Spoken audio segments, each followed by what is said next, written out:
Welcome everyone. This is a program of the Westborough Historical Society. It's a reprise of a program that we did for the 300th town anniversary, which happened in 2017. So we just thought we'd start our programming off in the new year with some oldies but goodies. And this was a program that I developed to kick off the anniversary year because it kind of pulled us back together and looked at the town as it changed over time from the map perspective. And I just happen to have a passion for maps and was able to incorporate a lot of the maps from our community and learn about some of the maps in our community I didn't know about before. For those of you who don't know Westborough, we were incorporated in 1717. And it's a time when we were a colony, and people gathered around in a community in an area and kind of wanted to form a town and have more of a political presence within the colony. But our land here was used for years by the Native Americans. Westborough had a rich history of the Native Americans coming to this area because we were the headwaters of, I believe, 3 different rivers. We also had a swamp here. And so the hunting and the fishing was very rich. And so a lot of the Native communities would come here and live here during certain hunting and fishing time, and then go back to other areas for different seasons. And we know they were here because of the artifacts that they left. There's been a lot of work done by the Westborough Historic Commission to preserve those artifacts. A lot of them are chips. When they used to make their spear points, they would leave all of the chips of rock in piles. And so as we have developed our community and dug holes, we have found these chips and preserved them, as well as I know a lot of the farmers in the community dug up a lot of those spear points. And when Mill Pond School was developed, there was a site there that was found. And so a lot of artifacts were pulled out of the ground. So Westborough was used by lots of people. The early people were Native Americans. And the Native people also had lots of different ways of traveling throughout the community. Those old pathways were used by the white settlers as they moved west out of Boston. When Boston became too populous and there wasn't enough room, people moved west for more land. And they started to encroach on the native lands that were used by lots of different types of people.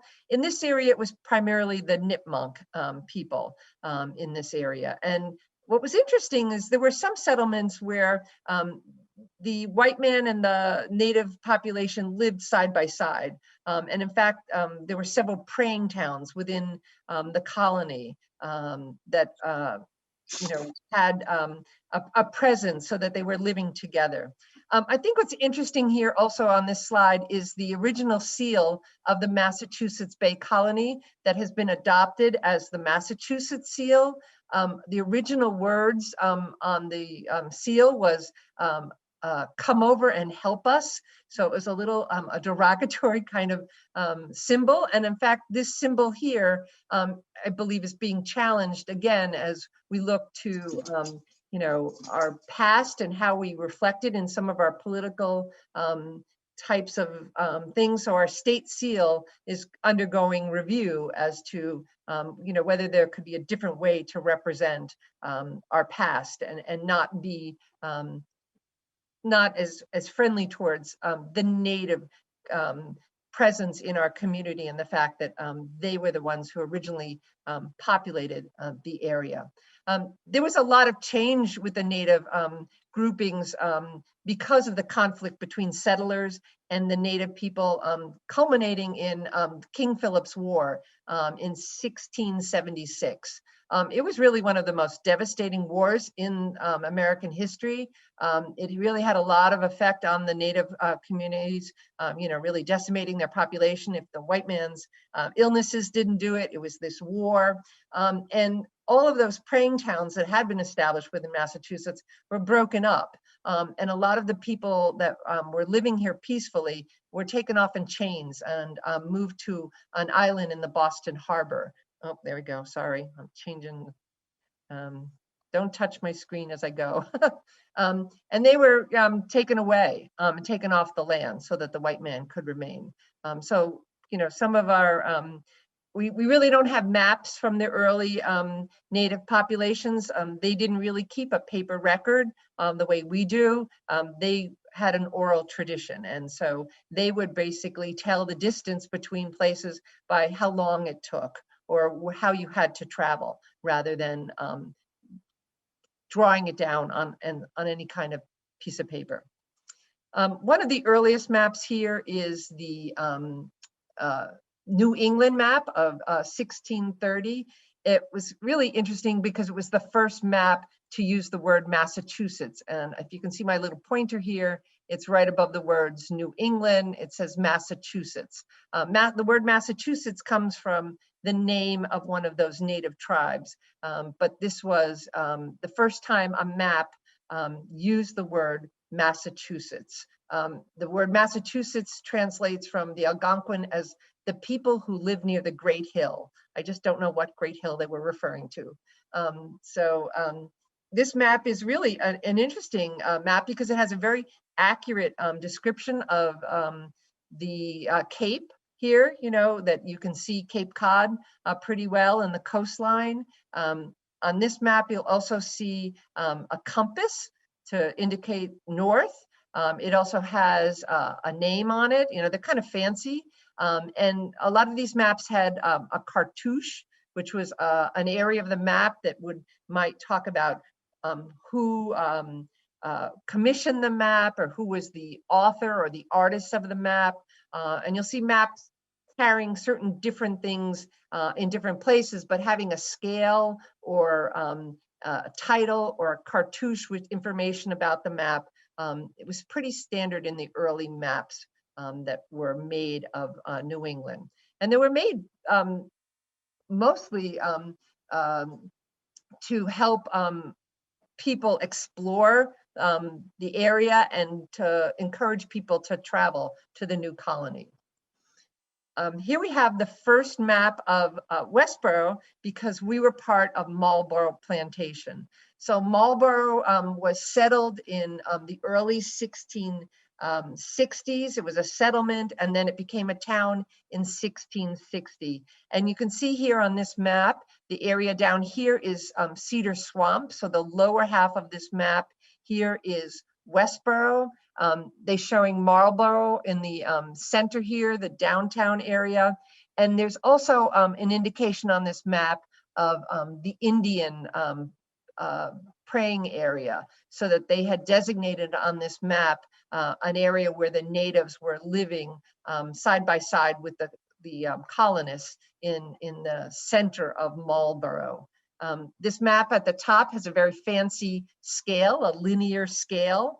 So it showed, you know, the ratio of the distance on the ground in a scale, so that you could kind of get a sense of how large a landmass, the area that it was. And you'll notice that it talks about the borders in terms of, you know, length and area. And the early map makers had access to early surveying equipment. A lot of people were surveyors in the communities and helped define some of these political borders, because this is actually a political map too, because it defines the land of Marlborough Plantation, which also became a town in the colony of Massachusetts Bay.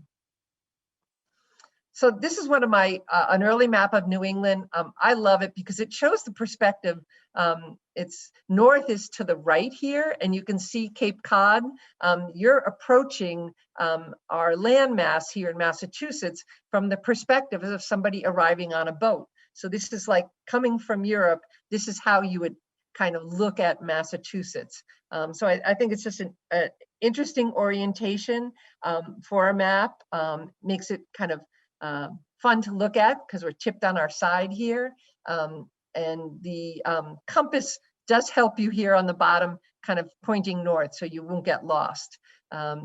This map was to accompany a book about the narrative around the troubles with the natives in New England, all about King Philip's War. So it mentioned all of the towns where there had been skirmishes. And you'll see here's Marlborough in the middle there, and that was one sub-community. In fact, it was raided so much that the settlers at one point gave up the settlement, went back east a little bit, retreated to Sudbury before they came back out and reestablished the community.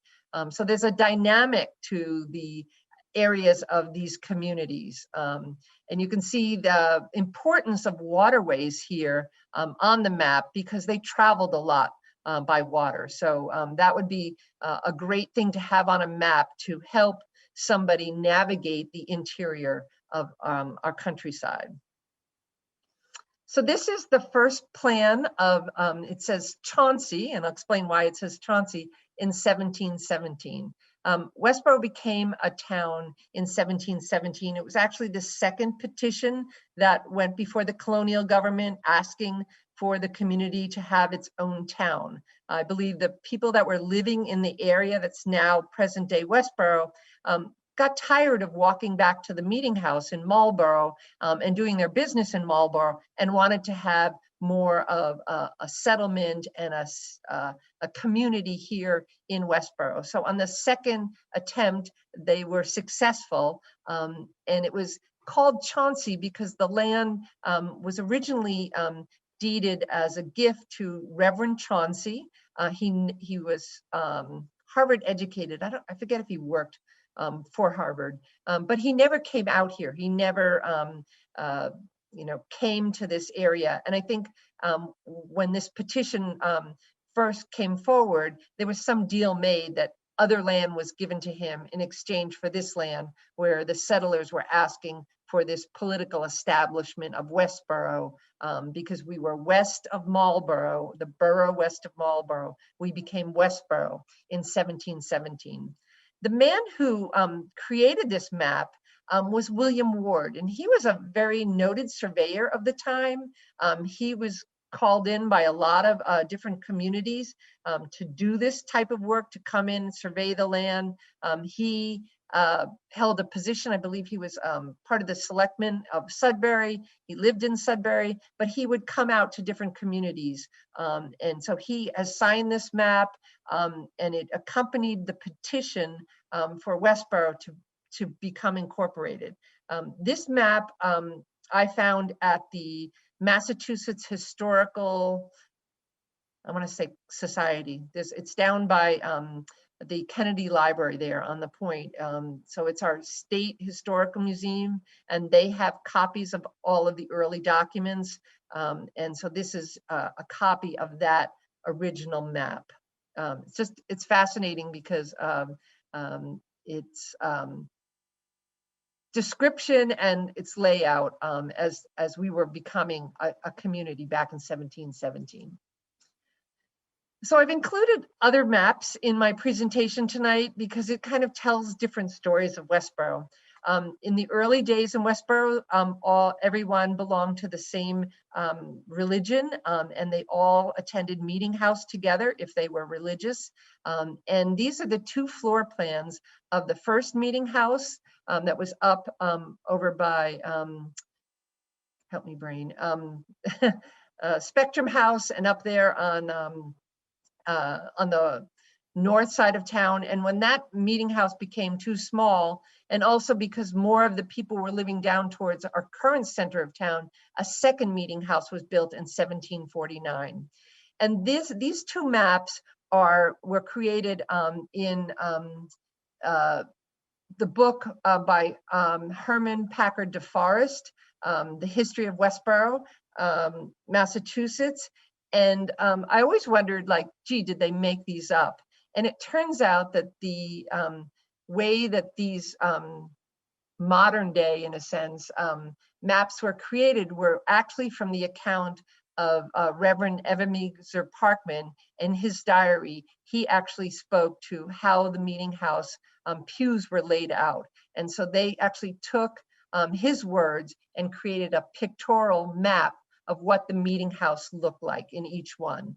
And you'll note that in these buildings, there are designated boxes.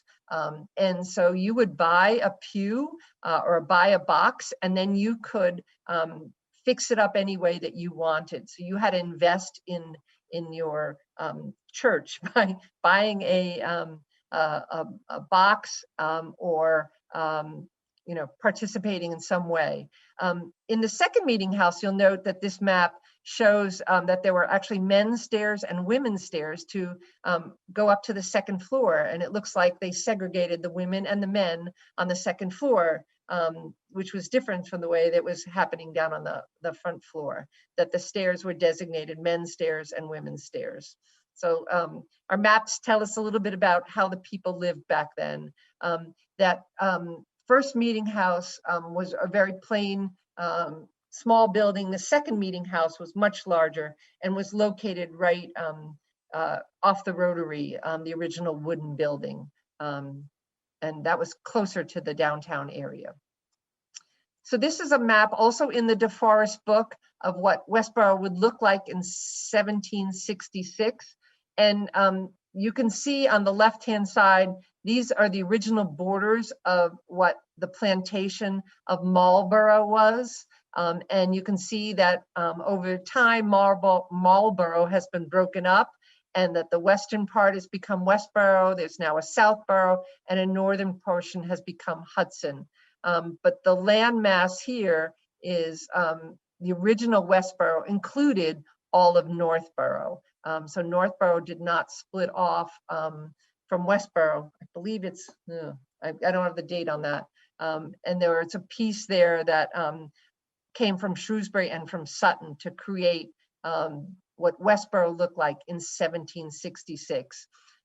So it's interesting about this book, which is more of a modern day kind of a reflection of what was in the past. It has an area here that designates the insane hospital, which was the hospital that's up by Lake Chauncey. And that really didn't come into play until the 1800s. So here's like that historical kind of using current or more modern designations of areas in the town superimposed on what they were trying to create was a map from 1766, so that it helped identify an area that people would know about, but it was historically incorrect.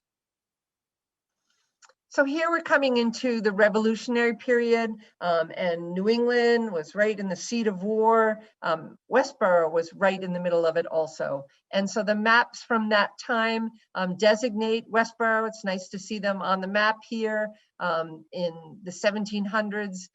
You'll notice here on the lower map that the word Westborough has like the first S in the name of the Westborough looks like the letter F. And that was it wasn't a spelling error. That was a designation on the map. In the way they used language in those days, it was the long medial S. It was when you saw an S in the middle of the word, it would be written that way, and any S at the end of the word would have the regular S. So that was just a way of spelling the word. It wasn't a typo. But here we see Westborough on those early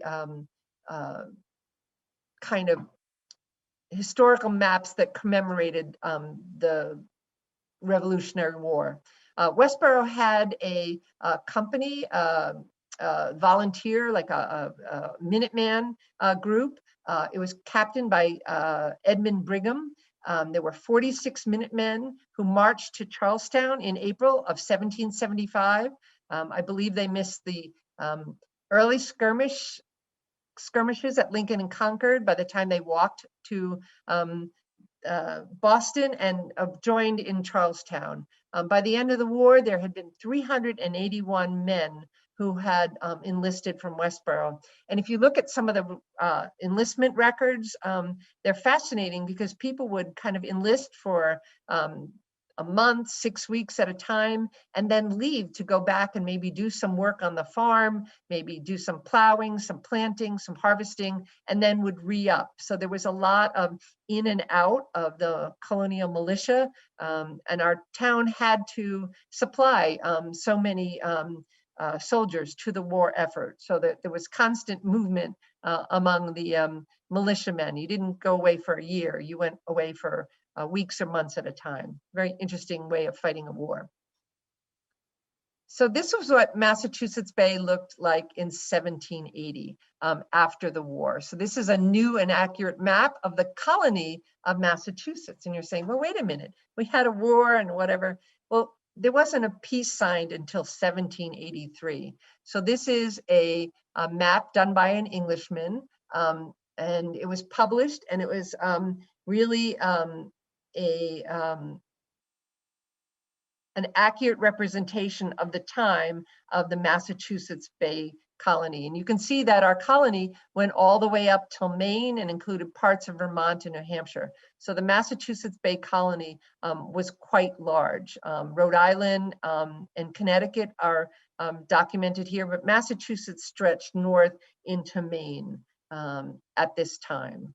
So here's the maps telling us of, like, you know, what did our state look like during the time. And I always look, when I'm looking for maps, to look for Westborough on these maps. So Westborough is documented on this new and accurate map of the colony of Massachusetts. So the first map of the United States was in 1784, and this map was called A New and Correct Map of the United States of North America, laid down from the latest observations and best authorities, agreeable to the peace of 1783, humbly inscribed to His Excellency the Governor and Company of the State of Connecticut, by their very obedient and very humble servant, Abel Buell, in 1784. And I love the cartouche on this map because it shows the American flag. It really, you know, speaks to the fact that we have a new country. And it was the first map of the United States to be made entirely in America. So it was drawn here, it was printed here, and it was published here. And Abel Buell was one of those skilled engravers from Connecticut. He published this creation 6 months after the boundaries of the country were outlined by the Treaty of Paris in 1783. So it was the first one submitted for copyright. It also showed the Stars and Stripes for the first time on a map, and it showed Lady Liberty there. So there's a whole lot of firsts in this map. It's a huge map. It's you know, feet by feet. And you can see this map at the Library of Congress. So this map used to be owned by the New Jersey Historical Society. They somehow got it in 1862 and held on to it until 2010. It was purchased by David Rubenstein. He bought it at auction. I believe it was like over $2 million, and he donated it to the stewardship of the Library of Congress. So it's a map that you can see, and it's so exciting to walk up to it and to look at the map and look at Massachusetts. And there on the map, and you can see in the center here, is the word Westborough. So our community is printed on the first map ever printed in the United States. And it's now at the Library of Congress, and it's available for all of us to see. So this is a really special map, I think, of our country, and Westborough is part of it. And it's also been preserved so that everyone can study it and look at that. So it's a beautiful map. If you get a chance, go there and you'll shriek like I did in the middle of the Library of Congress. Westborough's on the map. So here we have another map of Westborough in 1795. And this was made by a surveyor, Nathan Fisher. And you might all recognize that name. He lived in a building that has been renovated and has a new life on Route 9, the Nathan Fisher House. He was a storekeeper in Westborough. He operated a business out of his home there on Route 9, and it was added to the National Historic Register in 1980. And it's kind of exciting that we've kept this building up and have a new use for it, and we still can enjoy his home. He created this map, and you'll see, if you look at some of the bodies of water here, Lake Chauncey's at the bottom part of the map, and it's like, okay, this map is upside down. So you're seeing a perspective of our community. It's just the way he labeled the map, and north is at the bottom, and you'll see Lake Chauncey there at the bottom. It's what's nice about this map. It includes lots of bodies of water. It also includes the meeting house here in the center, right there. It says meeting house. So that's the second meeting house in Westborough in the center of the community, as designated on his map. The nice thing is he redid the map. And so here, Nathan Fisher took the original map, revised it and added some things and added some color. And we use this map in our local history program because it's just such a fun map for the kids to see. They recognize their community. They can see Lake Chauncey, they can see Hakamaka Pond, they can see Cedar Swamp, and they can see this little meeting house right in the middle of the map that has like a little tower on it. So it's just a really fun map. It shows East and West Main Street going through town with houses all along, and also 135 going north and south. So it has the main routes in the town, and it's just a really fun map for us to have in our community. And it's really that 1795 map that's been updated. Over here is a chestnut tree in the corner. I don't believe that's still standing, but think about how they used to use, cairns of rock or a tree or a natural element to define a border. And then when those things go away, it's, you need the surveyors to come back and do the work to help you identify the boundaries of your community. This is a map that we use a lot in our teaching here at the Historical Society. This is another one by Nahum Fisher, not Nathan Fisher, another man who was a surveyor in town. This is the 1830 map, and it also includes improvements made up to 1837.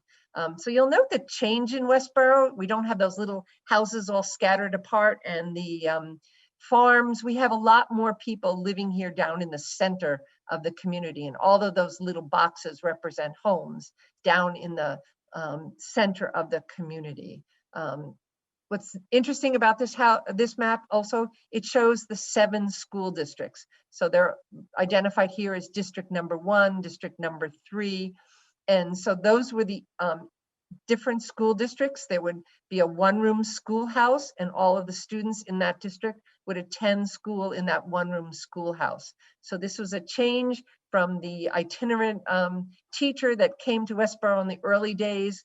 We now had established schools and school buildings and school districts, and they were designated on this map. So if you had a copy of this map, you would know what school district you were in. I think the other thing here is the little way that the train is pictured in the town. The Boston and Worcester Railroad came to Westborough in 1834. And so that's why it's here on the map. And they say that's why it's improvements made up to 1837, because the train wasn't here in 1830, but it was in 1837. So this is a nice map to see, the full piece of the borders of our community and the school districts. This has a legend here, an explanation on the side, so that all of the symbols on the map are identified, so that when you pick up this map, you have the scale here on the bottom, the size, but you also have a legend that tells you what all of that means. The elevation here, you can see a circle with like little feathered hash marks coming off of it. That showed all the mountains in town. And so that it also, this map helped you show what the topography, what the land looked like, as well as the streets in town. So in 1855, maps started to get a little fancier. it was a whole new era of maps. And they started to include pictures of prominent places in town so that people would get a sense of what the community looked like.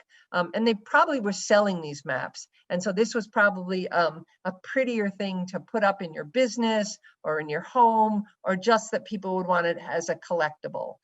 So that you saw this map, and it had a street guide, and it had the village kind of highlighted on the map also, and the places of worship. So it really spoke to the community and the businesses in town, and include lots of pictures to make the maps more interesting. This was done from an actual survey by GM Hopkins, and it was a map that in the early days, this is quite a large map, they used to put varnish on the maps to preserve them. And over time, the varnish would get very dry, the maps would chip. And so you can see in this, our copy here of the map, you'll see areas where the map is actually chipped off. The varnish has pulled a piece of the paper off, and we've lost some of the pictures. So some of these old maps didn't last very well due to the way that we preserve them or didn't preserve them. Another way that we would see maps is maps that might have appeared in different atlases. And so this was part of an atlas of Worcester County, where we see Westborough as a town, but they also had the downtown area. So they would mark it off so that you could see what the big picture looked like, and then the downtown area. And the names of all of the people who lived in these houses were indicated next to the house. So the map not only showed you the streets, but also showed you the people who lived on those streets. And now we can see change over time also, because here is California Street, and we no longer have a California Street in town. It's now West Street. Railroad Street became Winter Street, and I wish we'd kept this. Horticultural Street became Water Street. So over time, I haven't done the research, but it's interesting that we've seen the change of some of the names of the streets in town. I think it's much harder to do that now with all of the post office and other types of ways we document our world. I think it's easy to add new streets in town, but to change a street name would be a lot of paperwork. One of the interesting things about this map is it shows the railroad coming through the center of town. And it was later moved, but that was a problem, having the railroad come right through the center of town. This is a map of Northborough and Westborough from 1870. And if you think back to that old DeForest map where they had tried to show what Westborough looked like in 1766, this map is like exactly the same shape, except now it's divided into two communities because Northborough became its own town. They petitioned the Massachusetts to become their own town. And in the beginning, Northborough residents attended Meeting House still in Westborough until they could build their own meeting house. So here's what Westborough originally looked like in 1766, and now it's broken down into new two communities. And this is a page from the J.B. Beers 1870 Atlas. So that was another way that maps were made available to communities, were through these different atlases, and people would buy atlases. So it was also a commercial undertaking that the atlas makers moved forward on. And here's a really nice, from the De Beers Atlas, the village map, and it really lists all the different businesses here. So it had business notices. So it was a way for the businesses to advertise. I love the green here. It shows the green space, most of which are cemeteries in the community. So you can see where those were, and just how the town was starting to kind of box off land to create house lots for future development. So that's happening here. And you can see that on this map. The businesses listed here, they have attorneys, blacksmiths, hotel, stable, editor, manufacturers, physicians, dentists, painters, all the different businesses. Westborough has a rich business history. And here it is in 1870 on a map. So we can learn what the businesses were and who were the business owners in the town. Here's another atlas type of map. This is George Walker's map of 1878. This map used to be on display at the Westborough Police Station. I don't know if I haven't been in. It used to be when you first walked in, it was on the wall. I don't know if they moved it, but it's a huge map also. It showed all the hills and towns, had the contour lines, and you can see how hilly everything was. But you'll note here, we see Lake Chauncey, but we don't see Mill Pond, because Mill Pond is a 20th century improvement in the community and won't appear on the maps till the 1900s. And once again, the village map showed all the residential business portions of the community with the train going through town, creating probably a lot of noise and soot and mess because it was an older train. And that's what the small part, the center map looks like. So I'm moving now towards the new style of maps in 1880.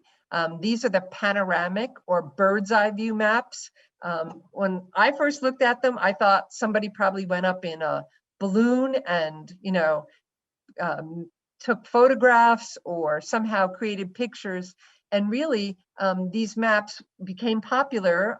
It was a new style of map following the Civil War. And even though we had photographs, these were made by people walking around on the ground and taking notes and drawing pictures. There were detailed studies of what the town looked like. I think in some areas, the trees probably were not appropriate, but it would, because they all look like they're in little rows and everything. But it was pretty accurate as to the streets and the buildings of the period. And you can, look at these little structures and kind of get a sense of what the town looked like. Some of these maps are available through online. There's a Norman Leventhal map center at the Boston Public Library, and several of these pictorial maps are available for you to search through their map center. And the neat thing is you can really zoom in on an area and see a street and see actually the buildings. And they're quite detailed. And if you look at some of the older streets in our community, we've been able to preserve a lot of the older homes in town. They look exactly like these maps. So these maps were a really fun kind of way to look at our community and to see its growth. Here, you see that wonderful open center. It was before the Rotary came in 1930. And then we had an open kind of town square that had trees in it, but it did have the train going to the center of the town. So this is just a wonderful way to look at our community and see how the houses were set out in the early days. This is a map, a kind of a pictorial and a kind of a diagram map of the Westborough Insane Hospital. It was the state hospital. It's a historic hospital site because it was established in 1884. It was really the first homeopathic hospital for what they termed people were the insane, established in New England. It was a model because it was a working farm, had opportunity for people to be out in the pastoral landscape, to be near a body of water, to take in the healthy air, and to work. And so this was a very, very large complex at the time. And it was added to the National Register of Historic Places in 1994. Today, it's the site of a development. We're putting housing up there. The hospital closed in 2010, which is amazing that it was in operation for so long. And the buildings really had fallen in disrepair, so they were not safe. And so housing is going in on the site, but we've been able to preserve some open space and access to Lake Chauncey for the community up there. But this was all of the land that was developed up in the late 1800s up by Lake Chauncey to establish a hospital for people with mental illness. Here's another one of those panoramic maps. Sometimes they were commissioned by a local real estate agency or a chamber of commerce to kind of entice businesses to come to the community. If you look around the border of this map, the pictures, there's a lot of smokestacks, a lot of depiction of the industries that are available in Westborough to promote business. We had the largest maker of straw hats in America here in the National Straw Works. We had other industries, shoemaking industries, a bicycle factory, an underwear factory. Westborough really had a strong business and industrial past, and it was depicted here on the maps. They really kind of shows the contrast between the more rural community and the homes and all of these big businesses that were downtown. Unfortunately, a lot of the businesses were constructed of wood, and fire was a common problem in Westborough. We didn't have the capacity to fight fires, the water pressure, until we built the reservoir up on the south portion of the town, the body of water there to supply water for the hydrant system. Factories burned down. And so the way Westborough looks today and the downtown area looks so different from these original panoramic maps that showed all of the businesses and all of the industry. What was interesting is we do have copies of this map because you had more improvement in map making during this time also. You had more of a mechanized printing press and improvements in photo engraving and other printing processes, which allowed these maps to be made cheaper and be available more as a commercial product for people to buy. This is a map of Westborough in 1898, right at the turn of the century. It's another atlas map. And they used color here. I apologize for the picture here. I have a copy of it, but it's hard to take a photo of a very large map. This one I grabbed offline. You can find a lot of the Westborough maps online through commercial map places so that you can look at them or purchase them if you would like. This is called a cadastral map, which shows the boundaries and ownership of land parcels.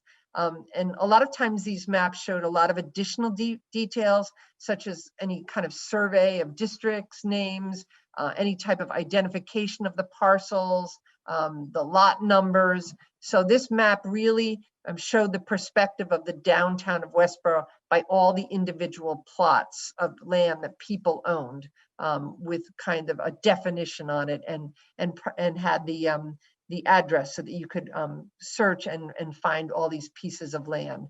This came from a very large atlas and included Southborough and the Corderville, Southville areas, those villages. This is a same view, but it's a negative image. And so maps also were created this way so that you would give the viewer a totally different perspective. And sometimes it's easier to read, so it's only in black and white. So it's a negative image, a totally inverse of the positive image of that prior map. And we only have one copy of this in our collection, but it's a very interesting map to look at it in black and white also. Another maps that you'll find really fun and interesting are the trolley maps. And these are maps that were created by the trolley companies to entice people to travel via the trolleys and to kind of tour their community. And so there's a bird's eye view of the trolley routes of New England, different maps. You can see this one here shows a main trolley line coming from the Boston area through Ashland, through Westborough, and continuing on into Worcester. At one point, Westborough had 6 different trolley lines going through town. They brought people from one end of the town to the other, downtown to work in the factories. And really the trolley companies also want to encourage people to come out to Westborough. The company had built the Chauncey Lake Amusement Hall out by Lake Chauncey, and we're holding dances and events out there. And the trolleys brought people from Boston to the shores of Lake Chauncey. They could do picnics there, they could do boating, and we even held fireworks over the lake. And what was so exciting in the year of our 300th anniversary, that we once again brought fireworks to Lake Chauncey, and the whole town ringed the lake and sat on the grass and had a wonderful fireworks show, almost the same way that people would have done in the late 1800s, early 1900s, as if they had traveled by trolley. The trolley lines all closed down in the 1930s, and that was because cars came and just created a different way of travel. All of the school children in the early 1900s used to have a free pass to be able to jump on the trolley and ride down to their local school. So trolleys have a wonderful history in town. If you want some more information about trolleys and Westborough history, Glenn Parker has a wonderful book it's called Cornfield Meet. It's a history of trolleys in Westborough. And the word cornfield meet means trolley accident. So that's just part of the local lingo. And he's written a beautiful book and has lots of photographs. So that's more about trolleys in Westborough. Another way to look at Westborough is through the Sanborn fire maps. And these are maps done by the Sanborn and Fire Insurance Company. They are used by fire departments to kind of talk about the risk involved in insuring a property, whether the building was made out of wood or brick.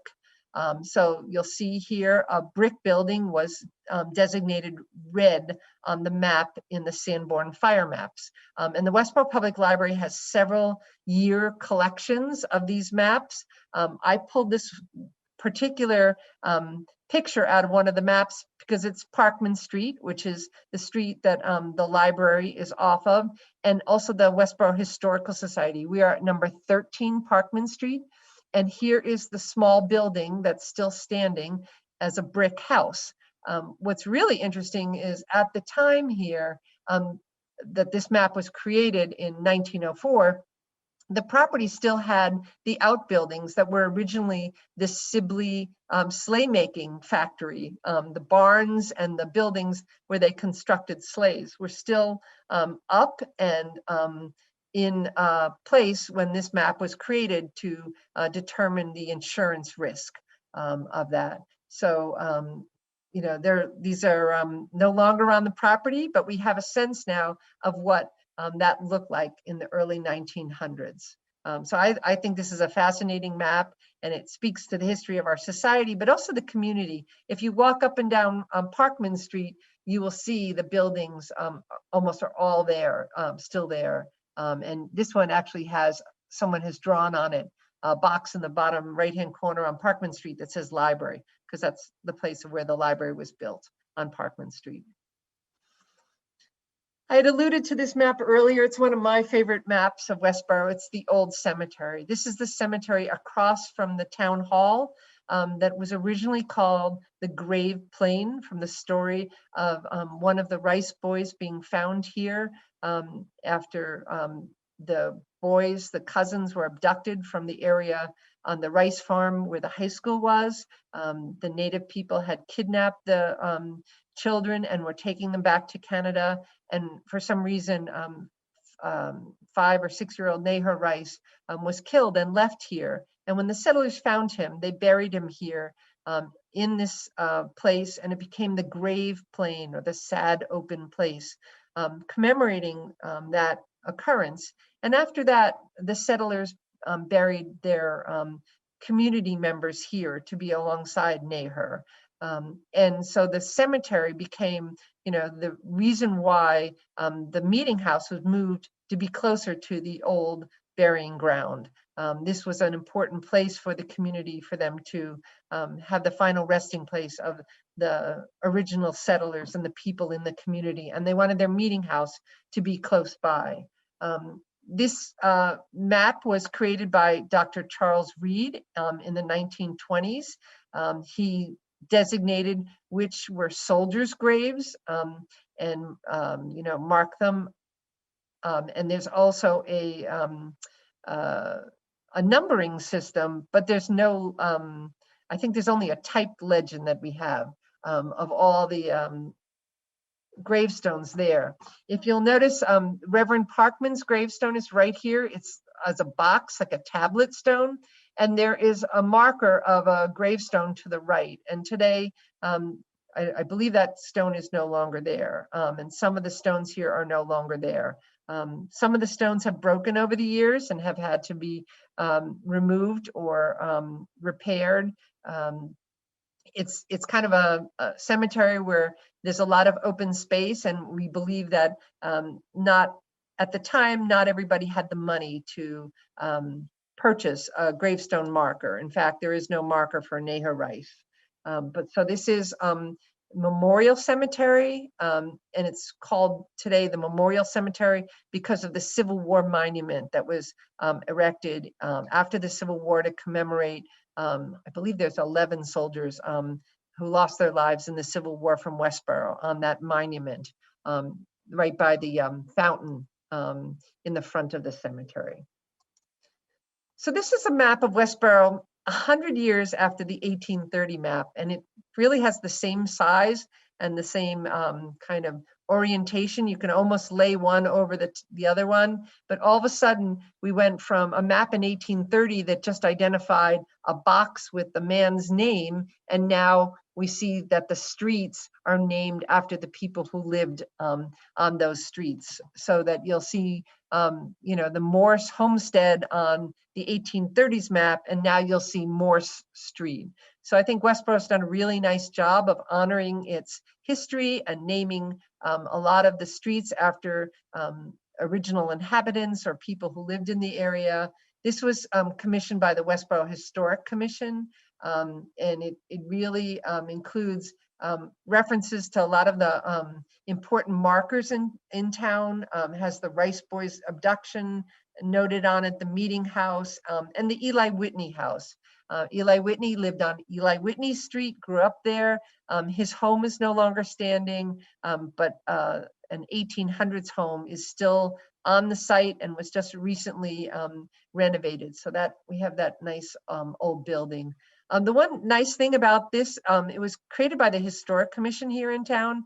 And on the reverse side is a walking tour of downtown Westborough, and has all of the individual homes in the downtown area listed, and a little bit of history about it. So you can do your own walking tour if you have a copy of this map. And it's just really a fun way to walk around the downtown and kind of look back in Westborough history and see who used to live there, and a little bit about the people in the community. As we move into the modern era, we're seeing all of these modern maps. This is a topographical map that shows like all of the contours of the community. It's really beautiful in terms of its color and what it's showing us on the map of the rich open space that Westborough has.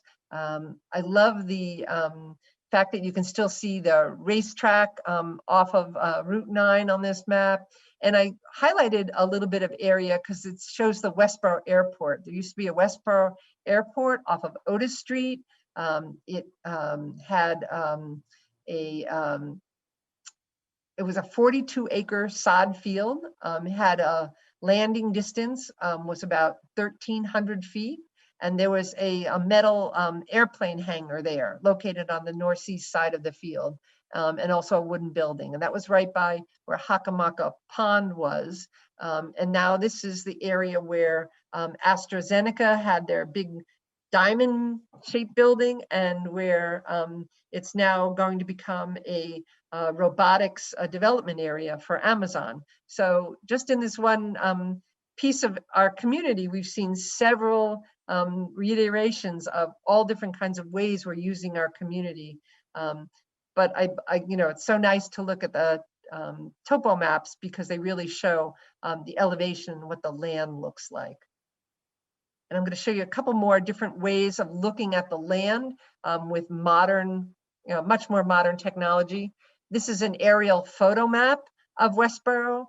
This was a black and white photograph that was done. It used to hang in the Westborough Town Hall in the hallway leading to the Selectman's office. Now that we have rebuilt the Town Hall, I'm not sure where this map is hanging in the Town Hall, but this is the one that now is starting to show the large body of water, which is Mill Pond.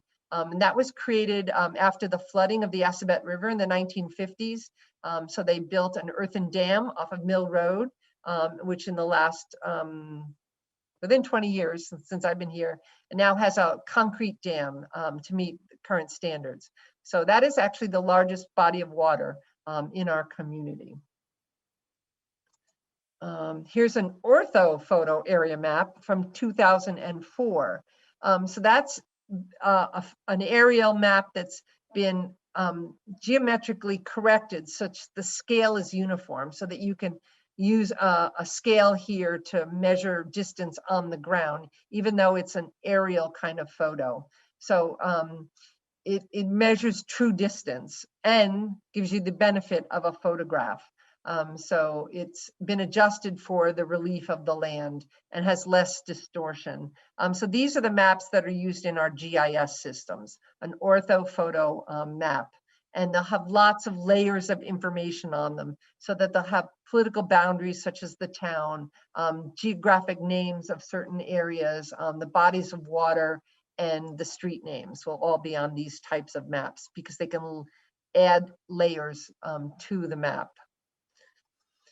One thing that we all need here in Westborough is a street map. This is a 10-year-old one. I'm not sure if they've done a modern one, like 10 years. I don't know how often they do these. But even within the last 10 years, if you look at this map and the details of it, you'll note that we have some new communities and some new development. Houses are going in all the time in Westborough, and we're building and growing. And here's now you can see the size of the Suasco area, Mill Pond, in relationship to Lake Chauncey. You can see it's got a more of a water landmass. And although Cedar Swamp is a large area, Cedar Pond there is a small open body of water. The rest of it is more swampy area and not developed, and therefore there's no streets that go through that area. So this is a map that's only 10 years old. I'm not sure when the town does these types of maps to document the streets, or maybe it's just all through GIS now and it's just all online. Another map that's really nice for us to have in our community is a zoning map. And the zoning map here just shows how do we use our land. It's by color so that you can see what is business and the different types of business zones. The light yellow is all residential. You can see we're primarily a residential community, but we do have other areas that are business or conservation restrictions.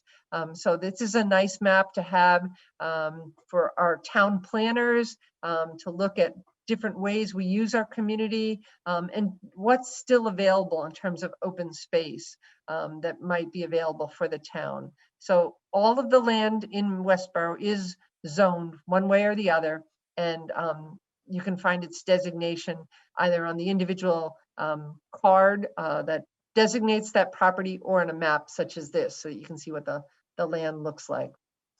We also have opportunity to look at all the different ways that Westborough is affected by water. And it's going to be becoming issue as we've known in the last couple of years. We've had drought restrictions and restrictions on our use of water. We have a rich watershed here in our community, in that we have we're the headwaters of several rivers in our community. A watershed is really an area of land that separates the waters flowing, from different rivers. So here's how we've separated out how the different areas in our community are fed by different bodies of water.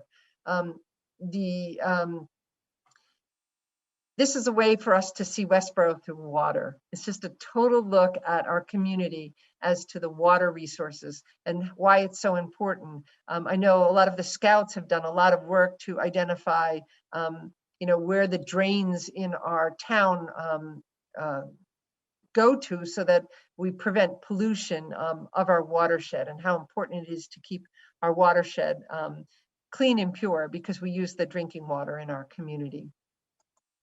I love this map. It was done by Waterman Design.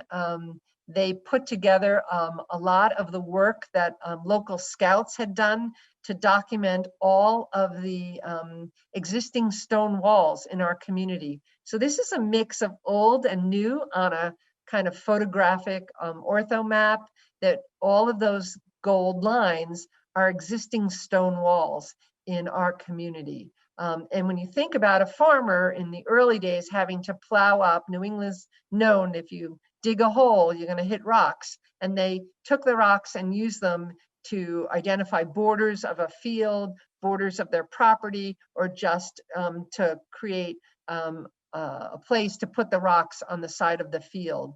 And these are all of the existing stone walls that are still here in Westborough. They are protected, so that there is a movement to preserve the stone walls. It's nice that we have taken the steps here to document them, and the scouts in town, for part of their Eagle and Gold Star projects, have done a lot of work, and we have a nice documentation of the maps in our community. Recently, the Land Trust had a wonderful scavenger hunt that I took part in, and it was an opportunity to explore all the different places that you could use the trails in Westborough. And the Westborough Community Land Trust has published trail maps from all over the whole town. This is a blow up of the Headwaters Conservation Area trails that are behind Mill Pond School. All of the trails are identified here, and it's really nice to have these kinds of maps. We have a very active trail system in Westborough in these times of kind of confinement and lack of social, and the need for social distancing. To be on the trails in Westborough is a very liberating experience. I do suggest that you go to their website and download the map of the area that you'd like to explore, just so you don't get lost, because it's really sometimes hard for the first time that you're in the woods. This is a beautiful area to explore behind the school. And what's nice is the students in the school use a lot of these maps to explore the area behind them, and to access the Mill Pond area, so that they use this as part of their science curriculum. And this is just a nice area to take a hike. Westborough has moved to a GIS system. Someone's going to ask me what GIS means, and I forget. It's global something system.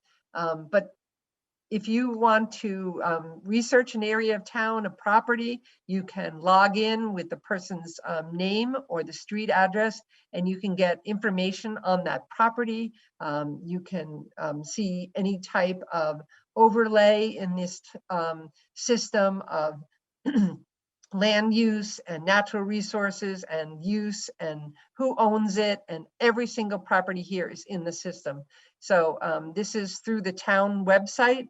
It's available, and it's a great way to kind of sit in your armchair and look at Westborough and look at all the different properties in your community. A lot of the homes have a photograph so that you can make sure that you're in the right place.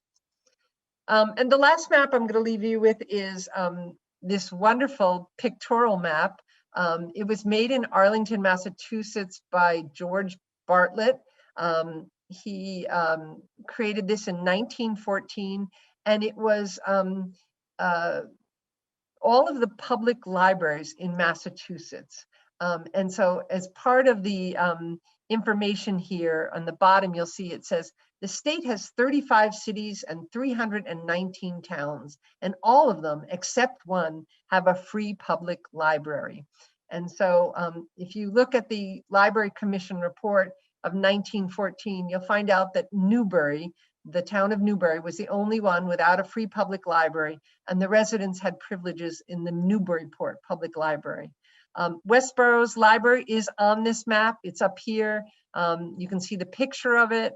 And this is a postcard of Westborough Library at the time. And you can see that the picture that they have on this pictorial map is pretty close to what our library looked like at the time in the early 1900s. So this is just a wonderful way of looking at our community that had illustrations that conveyed information, told the story, and just showed you all the different libraries, public libraries in our state, and Westborough was on the map. So I think it was great, great old map.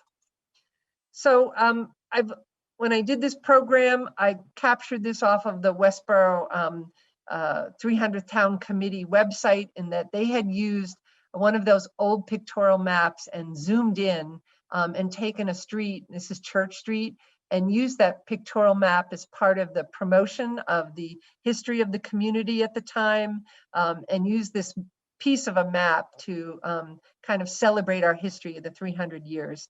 They no longer have that website, but the Historical Society has a website, and we're also on Facebook. So I hope you make sure that you like us on Facebook, learn a little bit more about the programs, and that's the end of the story of maps in Westborough. There are a lot of maps at the Westborough Public Library that you can look at. Some of them are in the public buildings, and once we open the society up again, we have a lot of maps in our main front hall, and they're just really fun to look at and to explore. And I also suggest that you go to the Boston Public Library, the Leventhal Map Center, and look at some of the maps that they have from Westborough, in that you can zoom in and look at some of the details, which are really fun to look at. So let's stop recording, and I'll stop sharing. And I'm happy to answer some questions. Oh, somebody answered what GIS is. It's Geographic Information System. Thank you. And I'm happy to answer any questions that you have. I'm not an expert in maps. I'm just a map nut, and you know, took my passion and just made a program of it. But for me, it taught me so much about Westborough. It talked about, you know, how we developed as a community, what we thought was important, and the later maps where we really look at how we use land in our community and what's driving the decision making is really, I think, nicely displayed in a map, all those water resources and stuff. So hopefully we, if anybody wants to have a copy of this presentation, I'm happy to share the PowerPoint also, so you can look at some of the pictures. If you have a question, I just suggested you unmute yourself so that you can, I can hear you.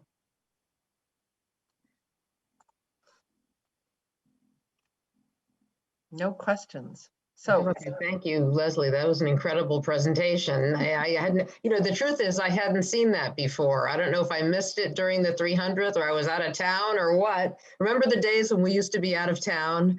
yeah. But or you had know, something else to do. right. But that was, I had no idea you had so many maps going way back. And I love that you really told the history of the whole town through the maps. It reminds me, I did a presentation to the Boy Scouts this summer where they asked me to summarize Westborough's history in like 20 minutes. And I kind of did that same speed dial through, you know, from the Indians to the current. So you really kind of did that through the maps. It's pretty amazing. And it's rewarding also to see that the town was on the map very early, you know, in Massachusetts. So the history all starts here, and it didn't take long. We're the 100th town by 1717, but you know, we're right there in there with the Revolutionary War, and you know, you go back in American history and we're there, and that's kind of a really cool thing. And I think it speaks to our town in preserving history. There's a lot of places here that are marked, so that we know the history of our community, and have that sense as we drive around town. Even the names of the streets. You can walk through Memorial Cemetery and read some of the names, oh, there's a Parkman Street. Oh, there's a Fisher Street. There's a Maynard Street. There's a Fay Street. They're all named after the early settlers. And so we learn our history just by driving around town. So thanks for attending tonight, and good to see you all. And thank you to Civic Club for hosting and sponsoring this and allowing us to be on Zoom tonight. We couldn't do it without you. So thank you, Civic Club. Yes, yes, thank you to the Civic Club, and thank you all for attending. It was really great. Leslie? Yes. This is Mark. How you doing? Great Good. program tonight. I was a history major in college, and I love this stuff, and I was so glad to see it tonight. Thank you. You're welcome. I Another have a history question. nut. What's that? Another history nut like me. Oh yeah, I love it. But I have a question. I live up on Lackey Street, up by Sandra Pond, and I'm just curious. I don't see that body of water in a lot of maps, but I think you mentioned in the presentation it was a man-made pond to power up the water hydrants at one time. Do you know when they built it, and is it all man-made?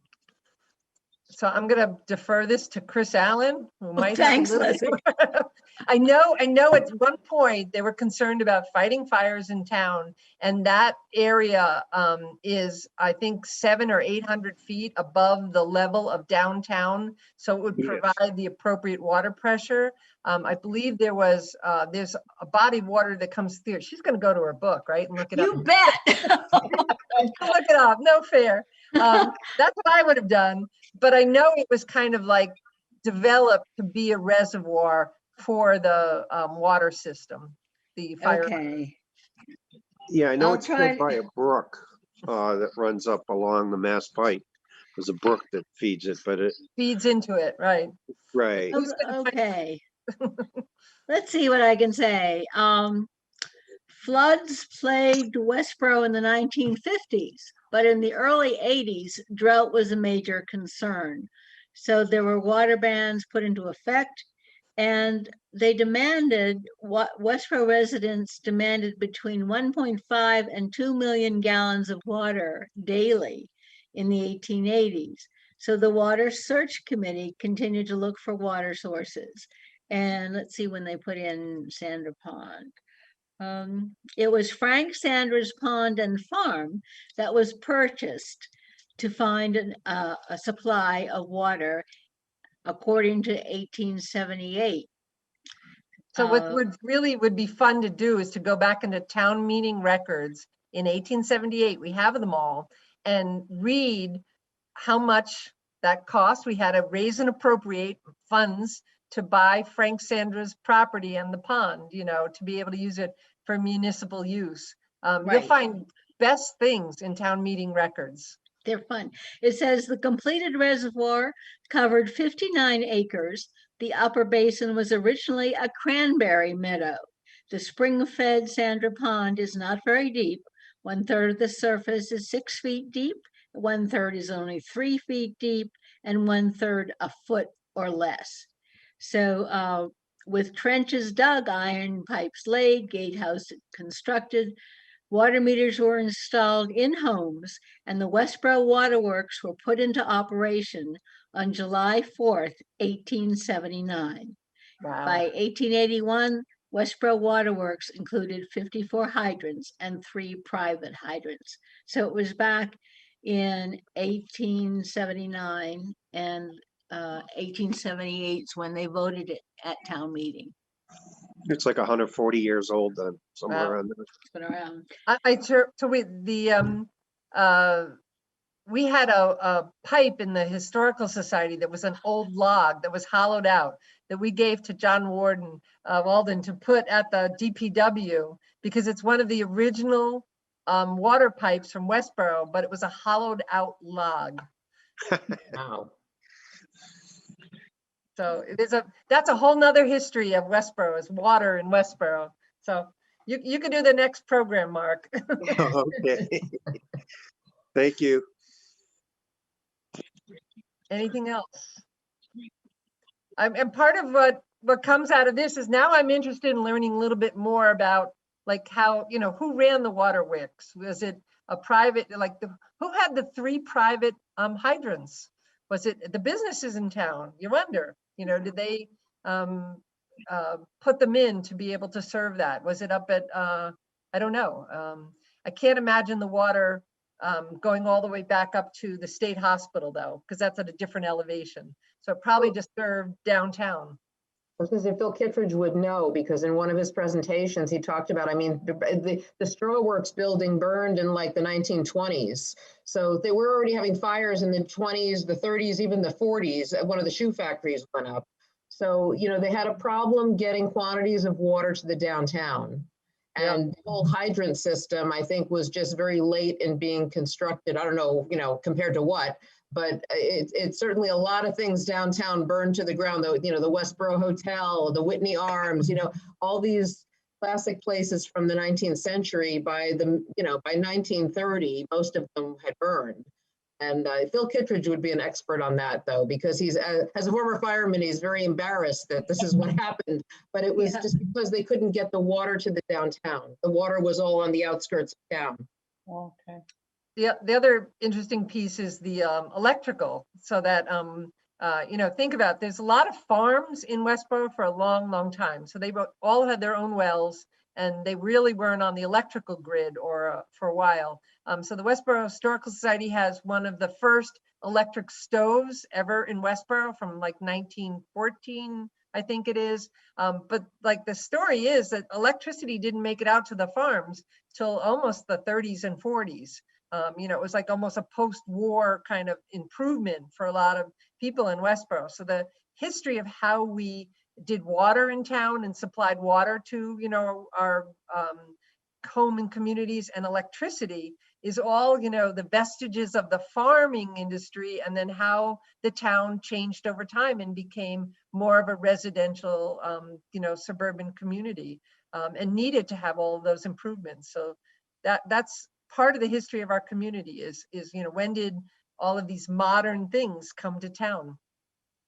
And in fact, the Historical Society just got a FiOS line because we had to, because the old line, they didn't serve anymore. We had an old phone line that the company won't support anymore. So we had to get a new phone line.